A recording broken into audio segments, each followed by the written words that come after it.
ونشهد أن محمدًا عبده ورسوله. أما بعد فإن خير الحديث كتاب الله، وخير الهدي هدي محمد صلى الله عليه وسلم، وشر الأمور محدثاتها، وكل محدثة بدعة، وكل بدعة ضلالة، وكل ضلالة في النار.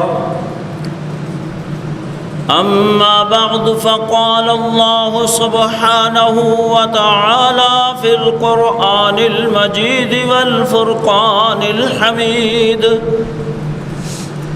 أعوذ بالله السميع العليم من الشيطان الرجيم.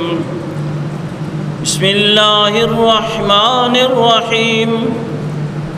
واذكر في الكتاب إدريس إنه كان صديقا نبيا ورفعناه مكانا عليا. وقال النبي صلى الله عليه وسلم: لا يؤمن أحدكم حتى يكون هواه تبعا لما جئت به. اللهم صل على محمد وعلى آل محمد كما صليت على إبراهيم وعلى آل إبراهيم إنك حميد مجيد. اللهم بارك على محمد وعلى آل محمد كما باركت على إبراهيم وعلى آل إبراهيم إنك حميد مجيد. رب اشرح لي صدري ويسر لي أمري واحلل عقدة من لساني يفقهوا قولي. رب زدني علما، رب زدني علما، رب زدني علما وفهما. سبحانك لا علم لنا إلا ما علمتنا إنك أنت العليم الحكيم.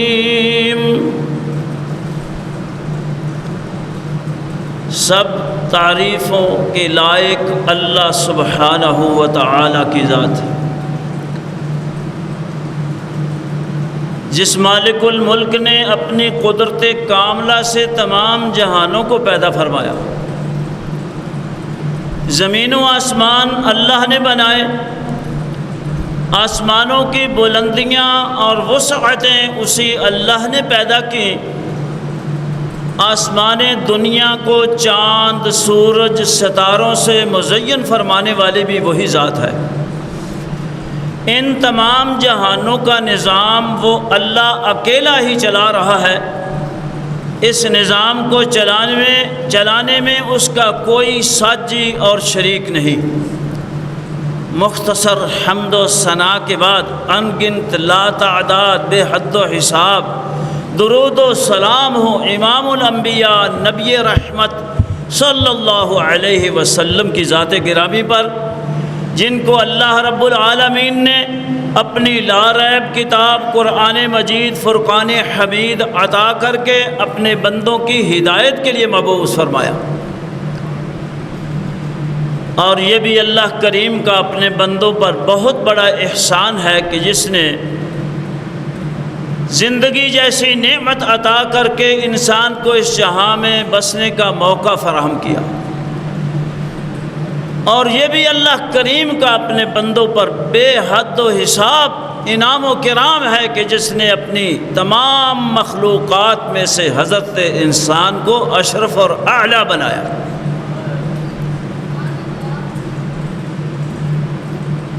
تو آج کا خطبہ اللہ کی توفیق سے محرم کا آخری جمعہ ہے،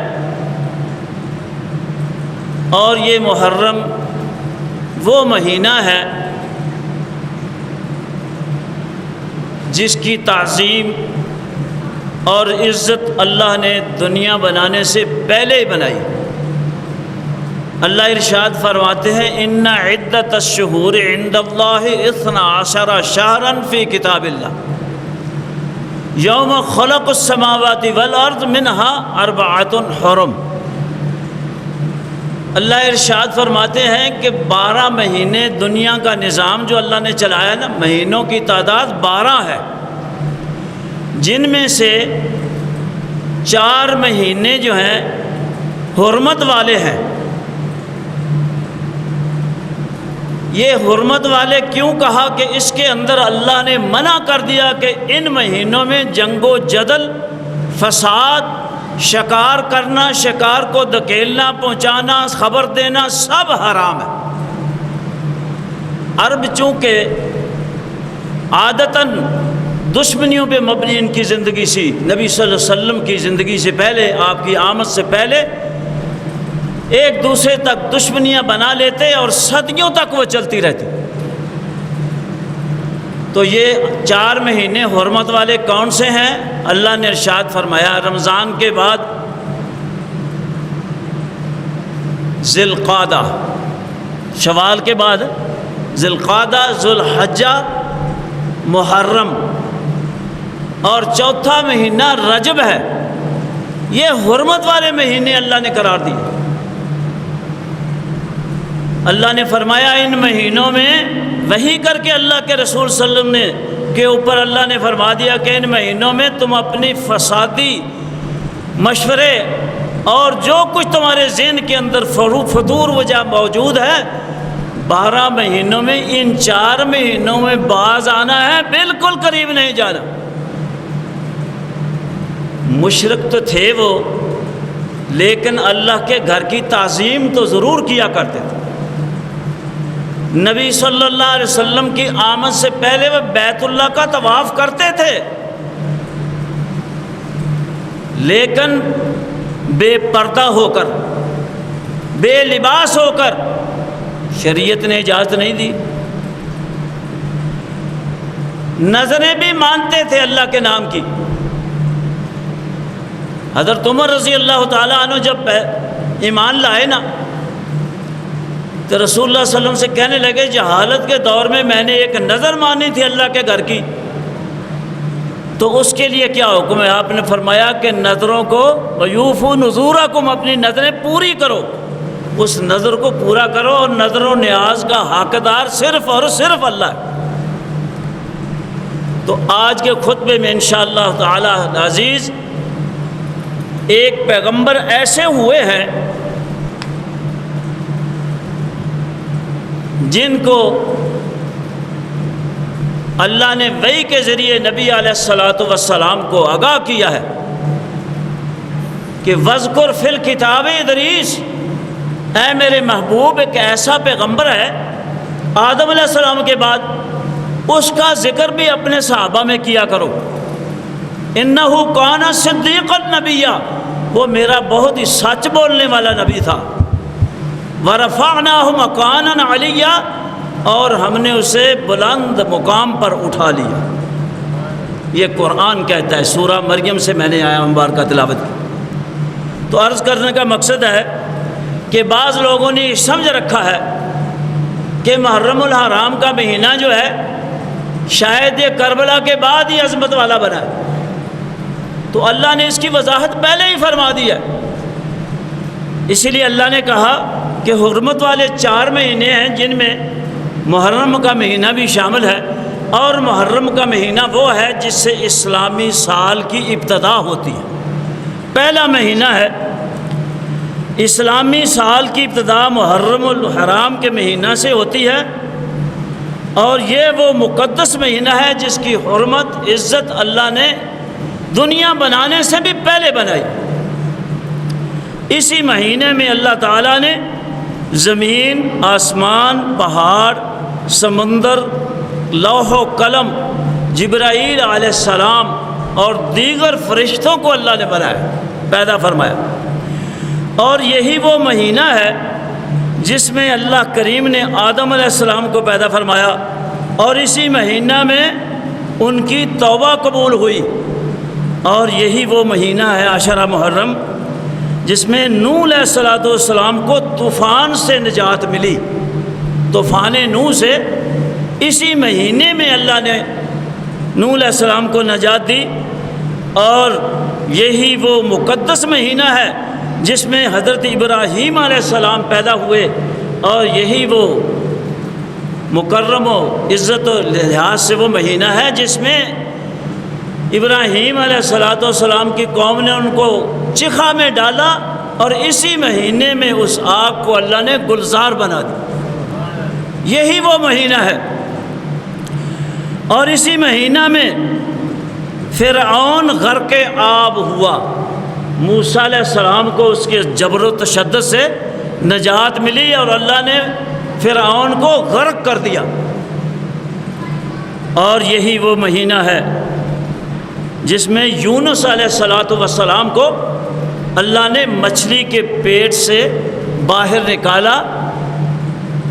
اللہ کے امر سے وہ مچھلی کے پیٹ میں کسی وجہ سے چلے گئے تھے، کبھی موقع ملا تو انشاءاللہ اس پہ بھی بات ہوگی۔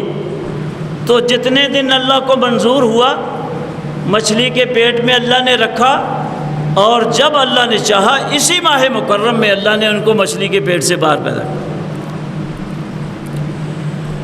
اور یہی وہ مہینہ ہے جس میں ادریس علیہ السلام کو اللہ نے مقام علیہ پر بلند کیا، پہنچایا۔ اور یہی وہ مہینہ ہے جس میں ایوب علیہ السلام کو بیماری کے بعد اللہ نے شفا عطا فرمائی۔ اور یہی وہ ماہ مکرم ہے جس میں داؤد علیہ السلام کی توبہ قبول ہوئی، اور اسی مہینے میں سلیمان علیہ السلام کو سلطنت ملی جو داؤد علیہ السلام کے جانشین بنے۔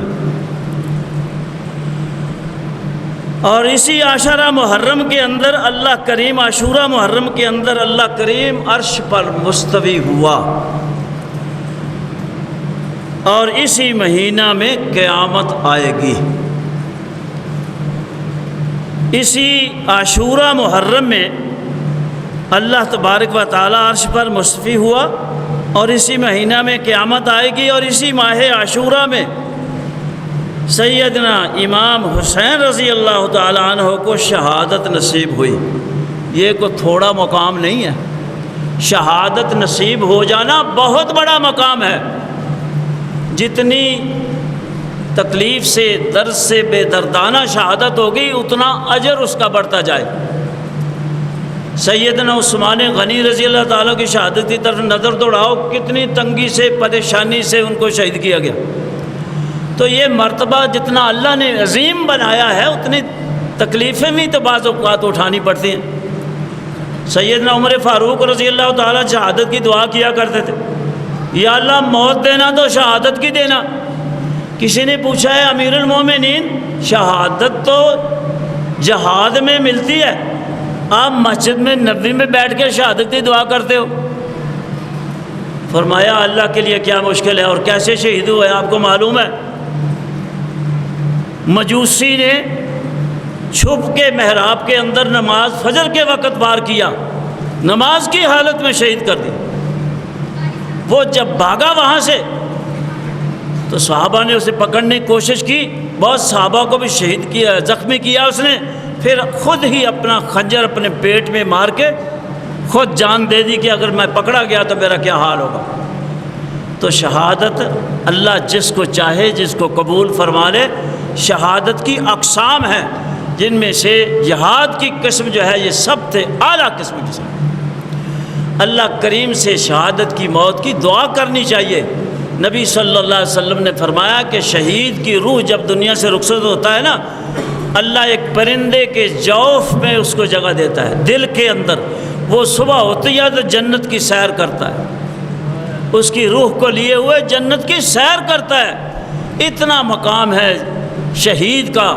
نبی صلی اللہ علیہ وسلم نے کسی نے پوچھا، آپ نے فرمایا میرا جی چاہتا ہے کہ شہادت موت ہو، میں شہید کیا جاؤں، پھر مجھے زندگی مل جائے، پھر میں شہید کیا جاؤں، پھر مجھے زندگی مل جائے، اس کی خواہش کی۔ تو شہادت کی موت کی خواہش کیا کرو، اللہ سے دعا کیا کرو، اس کے درجات بہت زیادہ ہے، اللہ اس سے راضی ہوتا ہے۔ تو عرض کرنے کا مقصد ہے، جس خطبے کے دوران میں نے آیا مبارکہ پڑھی ہے، اس پیغمبر علیہ الصلاۃ والسلام ادریس علیہ الصلاۃ والسلام کی سیرت مبارکہ پر انشاءاللہ گفتگو کریں گے۔ تو یہ وہ پیغمبر ہیں جن کو اللہ کریم نے آدم علیہ الصلاۃ والسلام کے بعد ان کی نسل سے، ان کی ذریت سے شیش علیہ السلام پیغمبر ہوئے ہیں۔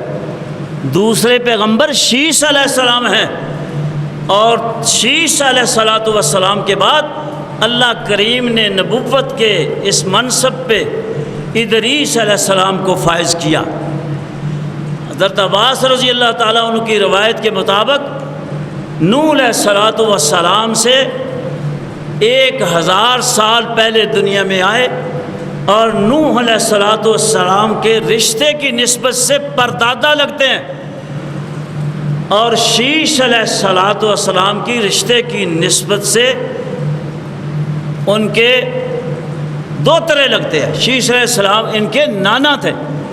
تو ان کی ولادت یونان میں ہوئی، ابتدائی عمر میں بلوغت تک وہاں قیام کیا، اس کے بعد وہاں سے سفر کرتے ہوئے بابل شہر میں چلے گئے، وہاں سے شیش علیہ الصلاۃ والسلام سے سارا دین اور علم سیکھا۔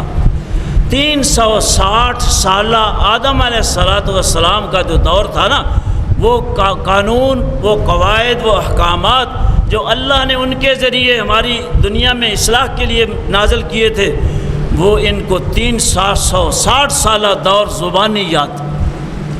اللہ کریم نے ان کو جب نبوت پہ فائز کیا، دین سیکھا، سن رشد کو پہنچے، تو اللہ نے نبوت عطا کر دی۔ نبوت عطا کی، اور نبوت جس کو دے دی جائے تو پھر اسے گھر بیٹھنا مشکل ہو جاتا۔ نبوت اللہ دیتا ہی اس لیے ہے کہ اب یہ میرا پیغام جو ہے میرے بندوں تک پہنچا دو۔ نبوت کا معنی کیا ہے؟ نبا سے خبر دینے والا، اللہ کی خبریں اس کے بندوں تک پہنچا دے۔ ایک ہوتا ہے نبی اور ایک ہوتا ہے رسول۔ رسول اور نبی میں فرق یہ ہے، ہر نبی آنے والا نبی تو ہوتا ہے، لیکن رسول وہ ہوتا ہے جس کے آنے سے شریعت تبدیل ہو جائے۔ تو ذریت آدم علیہ الصلاۃ والسلام میں اللہ کریم نے شیش علیہ السلام کے بعد ادریس علیہ السلام کو نبوت کے منصب پر فائز کیا، اور ان کو دعوت و تبلیغ کے لیے 30 صحیفے عطا کیا۔ صحیفہ کہتے ہیں چھوٹی کتاب کو۔ 4 کتابیں آسمانی نازل ہوئی ہیں بڑی صورت میں، داؤد علیہ السلام پر، موسیٰ علیہ السلام پر تورات تختیوں کی صورت میں، عیسیٰ علیہ السلام پر انجیل نازل فرمائی، اور داؤد علیہ السلام پر زبور نازل فرمائی، اور رسول اللہ صلی اللہ علیہ وسلم پر اللہ کریم نے قرآن مجید، فرقان حمید جیسی لا ریب کتاب نازل کر کے ہماری ہدایت کا سامان اللہ نے پیدا فرمایا۔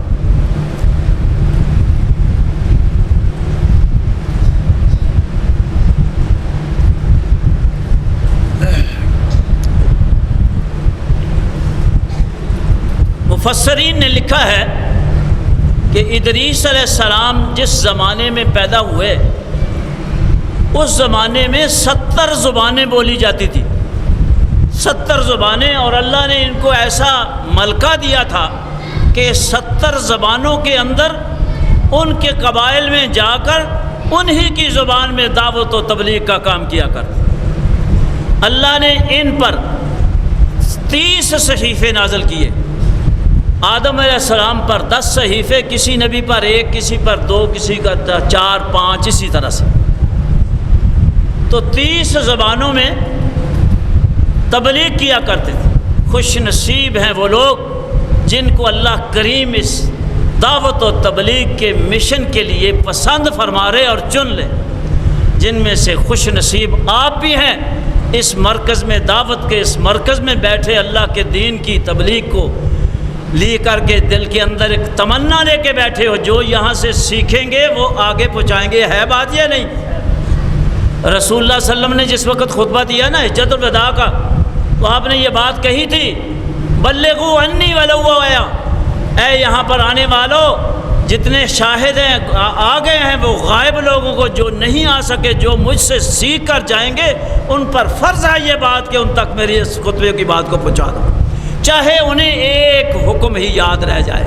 بلغوا عنی ولو آیا، اگر ایک حکم شریعت کا انہیں یاد رہے تو اس پر فرض بنتا ہے کہ دوسروں تک پہنچائے۔ تو انشاءاللہ آپ بھی پہنچائیں گے نا؟ آپ اس نبی کی امت ہے جس نے ساری زندگی دعوت و تبلیغ کا کام کیا ہے۔ 23 سالہ مکی زندگی آپ صلی اللہ علیہ وسلم کی، تب 13 سالہ مکی زندگی، کتنے مسلمان ہوئے؟ 80 کم و بیش، جس میں ہجرتیں بھی شامل ہیں۔ صحابہ کرام پر تشدد جب ہوتا تو ان کے تشدد سے بچنے کے لیے اللہ کے رسول سے عذر لے کر کے حبشہ کی طرف صحابہ ہجرت کرتے تھے، کبھی کسی علاقے میں ہجرت کر کے چلے جاتے۔ 13 سالوں میں اتنے صرف، اور جب اللہ کے حکم سے ہجرت ہوئی مدینہ منورہ میں تو 10 سال مدنی زندگی آپ صلی اللہ علیہ وسلم کی۔ تو جب آپ حج کے لیے تشریف لائے تو 1,44,000 صحابہ آپ کے ساتھ موجود تھے۔ گویا کہ قرآن نزول کا زمانہ کتنا ہے؟ 23 سال، اور تبلیغ کا زمانہ بھی رسول اللہ صلی اللہ علیہ وسلم کا نبوت کے بعد 23 سال۔ 40 سال کی عمر میں آپ کو نبوت ملی، قرآن کا نزول ہوا اور اس کی تبلیغ کرتے 23 سال گزار دیے۔ تو اللہ نے یہ حکم دیا ہے، یا ایھا الرسول بلغ ما انزل الیک من ربک، اے میرے پیغمبر میں نے آپ کو نبوت کا تاج اس لیے پہنایا ہے، گھر میں بیٹھ کر سو کر زندگی گزارنے کے لیے نہیں۔ یا ایھا الرسول بلغ ما انزل الیک من ربک وان لم تفعل فما بلغت رسالتہ، اے میرے محبوب آپ کو نبوت کا تاج اس لیے پہنایا ہے کہ جو حکم وحی کے ذریعے آپ تک پہنچے وہ میرے بندوں تک پہنچا دینا، تاکہ وہ اس پر عمل کر کے جہنم سے بچ کے جنت میں جانے والے بن جائیں۔ جتنا عہدہ بڑا ہو اتنا کام بھی زیادہ ہوتا ہے۔ رسول اللہ صلی اللہ علیہ وسلم کو ساری زندگی تبلیغ کے کام میں قبول فرمایا اور اس امت کی بھی ذمہ داری بنا دی۔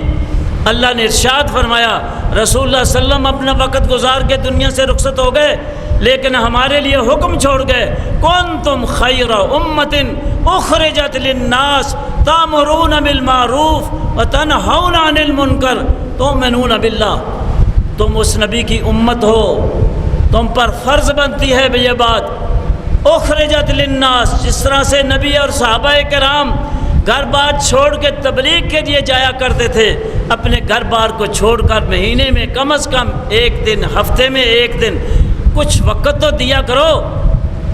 انشاءاللہ اس کے لیے تیار ہے نا؟ کوشش کریں گے۔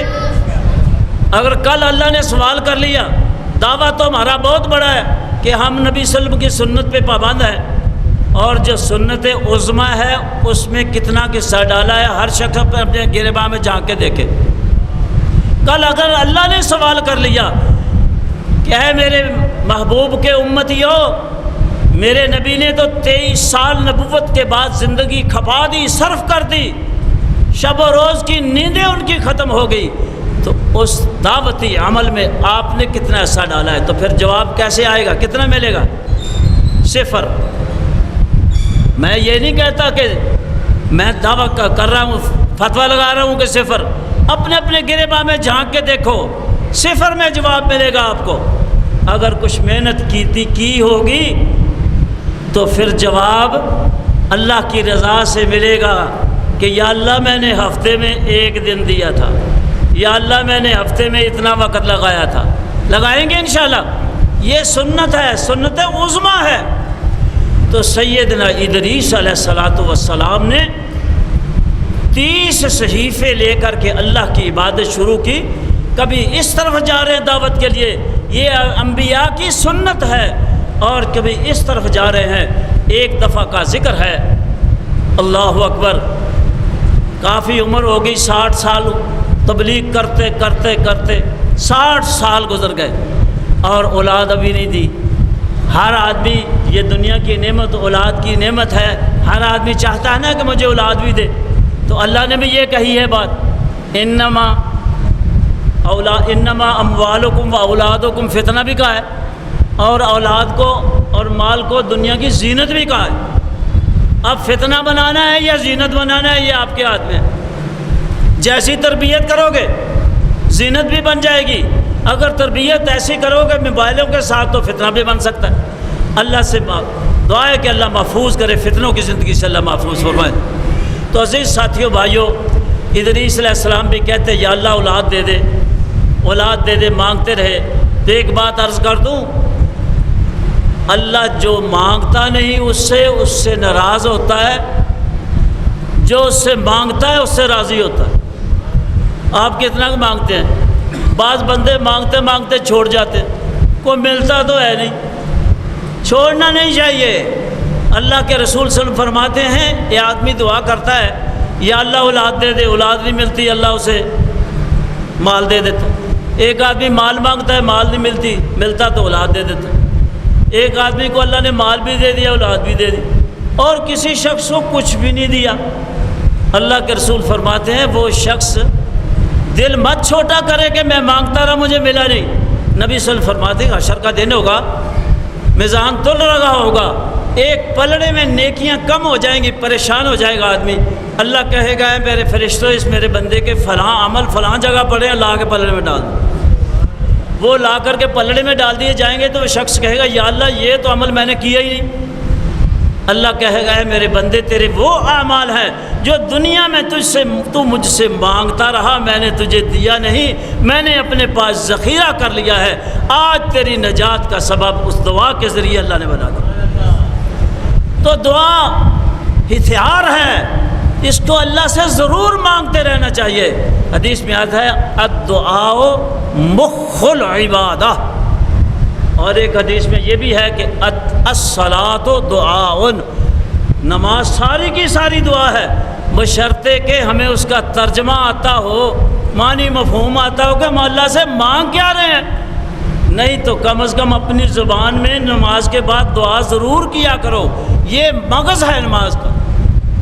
دعا جو ہے نا عبادت کا مغز ہے، الدعاء مخ العبادہ۔ تو ادریس علیہ السلام دعا کر رہے ہیں اللہ سے، اللہ کریم نے 60 سال کی عمر میں دعا کی، اللہ کریم نے ان کی دعا قبول فرمائی۔ 65 سال کی عمر میں اللہ نے بیٹا عطا کیا۔ تو میں عرض کر رہا تھا کہ یہ ضروری نہیں کہ فوراً دعا قبول ہو جائے، اور اس سے انسان کو دل بھی نہیں چھوٹا کرنا چاہیے، اللہ سے امیدیں رکھ کے دعا کرنا چاہیے۔ لا تقنطوا من رحمت اللہ، اللہ کی رحمت سے نا امید ہونے والا بندہ ٹھیک نہیں ہے، ہر وقت اللہ کی رحمت کی امید رکھتے ہوئے دعا کرتے رہنا چاہیے۔ بعض شخص کہتے ہیں کہ میں جی فلاں پیر کے پاس گیا تھا اور میں نے مانگا تھا، دعا نہیں قبول ہوئی۔ ارے بھائی، پیر ہو چاہے نبی ہو، دعا تو قبول کرنے والی ذات صرف اور صرف اللہ کی ہے۔ اگر سن لے تو فوراً سن لے، اگر نہ سنے تو زکریا علیہ السلام 99 سال تک دعا کرتے رہ کے بڑھاپے میں اللہ نے بیٹا دیا۔ اسی طرح ادریس علیہ السلام 5 سال دعا کرتے رہے، 65 سال میں اللہ نے سن لی۔ اسی طرح ابراہیم علیہ السلام دعا کرتے رہے، 76 سال کی عمر میں اللہ نے سن لی۔ تو میرے بھائیو دعا ضرور کرنی چاہیے۔ اللہ دینے والا کون ہے؟ اولاد۔ جتنے مزاروں والے ہمارے بزرگ اللہ کے نیک ولی ہیں، ان کی ولایت میں کوئی شک نہیں ہے، جو صحیح معنوں ولی ہے۔ لیکن اولاد کا دینا نہ دینا، رزق کا دینا بڑھانا گھٹانا، یہ اللہ کے اختیار میں۔ یہ لاہور والی سرکار جنہیں لوگ داتا کہتے ہیں، اللہ داتا اللہ کی ذات ہے، داتا کہتے ہیں بہت زیادہ دینے والا۔ علی حجویری رحمۃ اللہ علیہ ان کا نام ہے۔ ایک روایت میں انہوں نے 3 شادیاں کی ہیں اولاد کے لیے، اور ایک روایت میں 4 کی ہیں، کسی سے اولاد نہیں۔ لوگ ان کے دربار پہ جا کے جھولیاں پھیلا کے اولاد مانگتے ہیں، جو اپنی جھولی نہیں بھر سکا کسی کو کیا دے۔ میرا پیغمبر صلی اللہ علیہ وسلم، ہر نبی کو اللہ نے اختیار دیا ہے، معجزہ نبی کی ذات سے ہو سکتا ہے، لیکن اپنی مرضی سے نہیں کہ جب جی چاہے نبی معجزہ دکھا دے۔ اسی طرح ولی اللہ سے کرامت ظہور پذیر ہو سکتی ہے، لیکن یہ نہیں کہ جب چاہے ولی اللہ اپنی کرامت دکھا دے، جب اللہ قبول کرے۔ دعا مانگتا رہے، ولی اللہ ہو، پیر عبد القادر جیلانی رحمۃ اللہ علیہ ہے، شفاعت کریں گے، اللہ سن لے گا۔ مثال کے طور پہ سمجھانے کی کوشش کر رہا ہوں، یا اللہ میرے اتنے مرید ہیں لاکھوں کی تعداد میں چاہتا ہوں جنت پہ چلے جائیں، میرے مرید سارے جنت سے جہنم سے بچ جائے۔ اللہ کہے گا اچھا جا عبد القادر 200 تیرے مرید جنت میں چل جائے، یا اللہ وہ تو لاکھوں میں ہے۔ تو اللہ کو یہ نہیں کہہ سکتے کہ اللہ 200 کا اجازت دی ہے اب اور بھی بڑھا دے۔ اللہ اس کے دباؤ میں نہیں ہے، بلکہ سب اس کے دباؤ میں۔ قرآن کیا کہتا ہے؟ لا یسأل عما یفعل، کسی شخص کو یہ اجازت ہی نہیں، کوئی شخص یہ اختیار ہی نہیں رکھتا، لا یسأل عما یفعل، کہ اللہ سے پوچھے اللہ تو نے یہ اس طرح کیوں کیا، اللہ یہاں بارش کیوں ڈال دی، یہاں ڈالنی تھی، اللہ یہاں اولے کیوں پڑ گئے، ادھر پڑھنے تھے، یہ اللہ کیوں کیا۔ اللہ کہتے لا یسأل عما یفعل، کسی کو اختیار نہیں کہ اللہ سے پوچھے ایسے کیوں کیا ہے۔ وَهُمْ يُسْأَلُونَ، بلکہ اللہ کو سب پر اختیار ہے، جسے چاہے جب چاہے کھڑا کر کے پوچھ لے کہ یہ ایسے کیوں کیا، وہ نبی ہو، ولی ہو، کوئی بھی ہو۔ زکریا علیہ السلام 99 سال مانگتے رہے، نہیں دیا، جب دینے پہ آئے تو کنواری مریم کو عطا کر دے، نہ دے تو نوجوان خوبرو جوڑے کو ساری زندگی کچھ نہ دے، کسی کو بیٹیاں دے دے، کسی کو بیٹے عطا کر دے۔ اللہ کیا فرماتے قرآن میں؟ للہ ملک السماوات والارض، اس بادشاہی ملک پہ کس کی ہے؟ اللہ کی بادشاہی۔ للہ ملک السماوات والارض یخلق ما یشاء، اس جہاں میں جیسے جس نے جس کو چاہا، جیسے اللہ نے چاہا بسا لیا، کسی کو زیادہ دے دیا، کسی کو تھوڑا دے دیا۔ یخلق ما یشاء یہب لمن یشاء اناسا، اللہ جسے چاہتا ہے بیٹیاں ہی دیے جا رہا ہے، وَيَهَبُ لِمَن يَشَاءُ الذُّكُورَ، اور جسے چاہتا ہے بیٹے ہی دیے جا رہا ہے، اَوْ يُزَوِّجُهُمْ ذُكْرَانًا وَإِنَاثًا، اور جسے چاہتا ہے بیٹے اور بیٹیاں ملی جلی نعمتیں عطا کر دیتا ہے۔ اَوْ يُزَوِّجُهُمْ ذُكْرَانًا وَإِنَاثًا وَيَجْعَلُ مَن يَشَاءُ عَقِيمًا إِنَّهُ عَلِيمٌ خَبِيرٌ۔ کسی کو بیٹے دے دے، اس سے کوئی پوچھنے والے، کسی کو بیٹیاں دے دے، وہ سوال نہیں کر سکتا۔ کوئی نوجوان ساری زندگی ٹیسٹ کرائے، صحت مند ہیں، اولادیں اسی خالی جہان سے گئے، اللہ کو علم ہے کیوں نہیں اولاد دی، یہ اس کے علم میں ہے۔ تو اسی طرح سے عزیز ساتھیوں، اللہ نے ادریس علیہ السلام کو 65 سال کی عمر میں بیٹا عطا کیا، متشولہ نام اس کا رکھا ان کی زبان میں۔ تبلیغ کے نکلے ہیں بھائی، وقت کو 5 منٹ لگ جائیں تو حرج تو کوئی نہیں بھائی، دے دو گے وقت سننے کے لیے، اللہ آپ کو جزائے خیر دے۔ اسی لیے تبلیغ کے لیے نکلتے ہیں تو راستے میں شدت سے سورج کی گرمی اتنی بڑی ہے کہ گرمی سے نڈال ہو گئے، سفر کرتے رہے، سارا دن سفر کرتے رہے، اور ایک تھک ہار کے بیٹھ کے تو اللہ سے کہتے ہیں اللہ تیرے ہی تو کام کرنے کے لیے نکلا ہوں، یہ تبلیغ کی ذمہ داری تو تو نے عطا کی ہے، اللہ تیرے بندوں کے یہ پیغام تیرا پہنچانے کے لیے گیا ہوں، کسی طرف جیسے تو نے حکم دیا۔ اللہ یہ سورج بھی تو تیری مخلوق ہے جس طرح میں تیری مخلوق ہوں، اللہ اس کی گرمی میں اگر کمی کر دے تو تیرے اختیار میں ہے۔ اللہ نے ان کی دعا سن لی۔ میں نے پہلے عرض کیا دعا کرتے رہنا چاہیے، دعا سن لی۔ اگلا دن ہوا نا تو سورج میں اتنی گرمی نہیں ہے، سورج پہ کنٹرول کرنے والا فرشتہ پریشان ہے، میٹر اسی طرح سے ہے، ساری چابیاں اسی طرح سے ہیں، سورج میں گرمی آ ہی نہیں رہی۔ اللہ سے کہہ رہا ہے یا اللہ آج سورج کے اندر تپش نہیں ہے، تمازت نہیں ہے، کیا وجہ ہے؟ اللہ نے کہا فرشتے میرا ایک بندہ ہے جس نے دنیا میں کل دعا کی تھی کہ یا اللہ اس کی تمازت میں کمی کر دے، اس کی گرمی میں کمی کر دے، تو میں نے اس کی دعا قبول کر لی۔ تو اتنے گھبرا کے دعا کی اللہ آج میں سارا دن چلا ہوں، سورج کی گرمی میں مجھ سے برداشت نہیں ہوا، ایک دن کی گرمی، حشر کے دن 500 سال انسان کو چلانا پڑے، 5000 سال چلنا پڑے گا نہ 50,000 سال چلنا پڑے گا، تو اس دن کیا بنے؟ جب کہ سورج سوا نیزے پر ہوگا، آج سورج 9 کروڑ میل ہے، زمین تپش سے تانبے کی طرح سرخ ہو جائے گی۔ اتنے اللہ سے خوف کرنے والے اور ڈرنے والے اللہ سے دعا کر دی، اللہ نے قبول کر لی۔ فرشتہ متاثر ہوا کہ اللہ ایسا تیرا پیغمبر ہے، اگر اجازت ہو تو میں اس کی زیارت کروں، بندہ ہو کر کے انسان ہو کر کے ہم سے بڑھ کر عبادت کرتا ہے۔ ہاں اجازت دے دی۔ تو اس سے پہلے ادریس علیہ السلام، حضرت ابن عباس رضی اللہ فرماتے ہیں کہ پہلے لوگ جو تھے نا وہ جانوروں کی کھالوں کا لباس پہنتے تھے، یہ پہلے پیغمبر ہیں جن کو اللہ نے لباس سی کر کے پہننے کا ڈھنگ سکھایا اور طریقہ سکھلایا، اور ان کا پیشہ درزی تھا۔ اور ادریس علیہ السلام جب اتنے عبادت گزار سے سبحان اللہ کا وظیفہ کیا کرتے، سوئی نیچے جاتی ٹانکا لگانے کے لیے تو سبحان اللہ کہتے، اوپر نکالتے تو سبحان اللہ کہتے، سبحان اللہ سبحان اللہ سبحان اللہ، اتنا ذکر کرتے اس لباس سیتے سیتے۔ اللہ نے جب فرشتہ شام کو اعمال بندوں کے لے کر اللہ کی بارگاہ میں حاضر ہوتا تو سب سے زیادہ نیکیاں اور ذکر ادریس علیہ السلام کا ہوتا۔ ایک دن اللہ نے خوش ہو کے کہا اے ادریس تیری عبادت تیرا ذکر اتنا ہے کہ جتنا اس وقت دنیا میں لوگ موجود ہیں جتنی وہ عبادت کریں گے نا ان سب کے برابر میں تجھے اجر عطا کروں۔ جب یہ وحی کے ذریعے خبر دی تو دنیا میں زندگی گزارنے کا اشتیاق پیدا ہوا کہ کاش میری زندگی لمبی ہو جائے اور میں اللہ کو راضی کرنے کے لیے کثرت سے ذکر کر لوں۔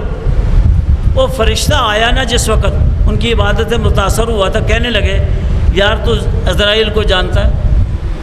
جانتا ہوں، تو میرا یہ پیغام نہیں دے سکتا کہ میری زندگی لمبی ہو جائے، میں اللہ کو راضی کرنے کے لیے اور ذکر کر لوں؟ اس نے کہا جو وقت اللہ نے لکھ دیا ہے نا اس سے وہ نہیں بڑھ سکتا نہ کم ہو سکتا ہے، بہرحال تیری ملاقات میں کروا دوں گا۔ کہنے لگے چلو ٹھیک ہے، وقت طے ہو گیا، مختصر کر رہا ہوں بات تو لمبی ہے، بہرحال وقت طے ہو گیا کہ فلاں دن چلیں گے، اللہ کے حکم سے وہ وقت بھی قریب آ گیا ان کا وقت۔ تو اس نے کہا میرے پر پہ بیٹھ جاؤ، آؤ آج ان سے ملاقات کرا دو۔ جب چوتھے آسمان پہ گئے نا ادھر سے اسرائیل سام آ رہے ہیں، ملاقات ہو گئی، الیک سلیک ہو گئی، کہاں جا رہے ہو؟ اللہ نے حکم دیا میرا ایک بندہ ہے ادریس، وہ دنیا کے اندر، وہ ادریس اس کی روح چوتھے آسمان پہ قبض کر رہی۔ اسرائیل علیہ السلام کہتے ہیں میں پریشان تھا، تعجب میں تھا کہ وہ تو دنیا میں ہوا، چوتھے آسمان پہ کیسے آئے گا؟ اللہ فرشتے نے کہا وہ تو میرے پر پہ بیٹھا ہے، اسی وقت اس کی روح قبض کر لی۔ اللہ اکبر۔ نبی علیہ الصلوۃ والسلام نے فرمایا جب معراج ہوا نا تو پہلے چوتھے آسمان پہ ادریس علیہ السلام سے میری ملاقات ہوئی، انہوں نے خیر و برکت کی دعا دی۔ تو وقت جو ہے نا آ جائے تو آگے پیچھے نہیں ہوتا۔ وما تدری نفس ماذا تکسب غدا وما تدری نفس بأی ارض تموت ان اللہ علیم خبیر۔ کسی کو پتہ نہیں کہ کل اس نے کہاں ہونا ہے، کیا کرنا ہے۔ آپ کو اور مجھے بھی نہیں پتہ مسجد سے یہاں اٹھ کے جانا بھی نصیب ہوگا کہ نہیں ہوا، کسی کو یہ بھی نہیں پتہ کہ میری موت کہاں آئے گی۔ اللہ کوئی علم ہے میرے بھائیوں۔ تو یہ ہے اللہ نے یہ روایات مفسر قرآن ابن کثیر، حافظ ابن کثیر رحمۃ اللہ علیہ لکھتے ہیں کہ یہ روایت اس ریال میں ہے، اور یہ روایت پیران پیر عبد القادر رحمۃ اللہ جیلانی رحمۃ اللہ علیہ کی غنیت الطالبین سے اخذ کی گئی ہے، اور اس کی تصدیق کے لیے یہ قرآن کی آیت کافی ہے۔ وَاذْكُرْ فِي الْكِتَابِ ادریس إِنَّهُ كَانَ صِدِّيقًا نَبِيًّا وَرَفَعْنَاهُ مَكَانًا عَلِيًّا۔ اللہ نے کہا میں نے اس طریقے سے ادریس علیہ السلام کو چوتھے آسمان پہ بلند کیا۔ جو کچھ کہا سنا میرے بھائیوں، اللہ عمل کی توفیق فرمائے۔ اور ایک بات ضمناً آ گئی، نبی علیہ السلام جب اسی طرح سیر کرتے کرتے ابراہیم علیہ السلام کے پاس پہنچے 7ویں آسمان پہ، تو کہا ابراہیم علیہ السلام نے اے میرے بیٹے، نبی علیہ السلام نے خاطب کر کے کہا اپنی امت سے کہہ دینا جنت کی مٹی بہت زرخیز ہے، بیج لے جاؤ، اسے اس کے اندر کاشت کرو، ایک بیج کاشت کرو گے پودا ایسا ہوگا جس کی چھائیں بہت گھنی ہوگی، اور اس کا سایہ اتنا لمبا ہوگا 500 سال گھوڑ سوار اس پہ چڑھ کے سفر کرے تو سایہ ختم نہیں ہوگا۔ تو وہ بیج کیا دیا؟ سبحان اللہ کی کاشت کیا کرو، الحمدللہ کی کاشت کیا کرو، اللہ اکبر کی کاشت کیا کرو، لا الہ الا اللہ پڑھا کرو، لا حول ولا قوت الا باللہ العلی العظیم کا ذکر کیا کرو۔ تو اس کے لیے ماشاءاللہ کوشش کریں گے، تبھی تو نبی صلی اللہ علیہ وسلم نے فرمایا کہ یہ نماز کے بعد اگر یہ کلمے پڑھو گے تو سمندر کی جھاگ کے برابر بھی گناہ ہوں گے تو اللہ کرم پھیر دے گا۔ اقول قولی ھذا واستغفر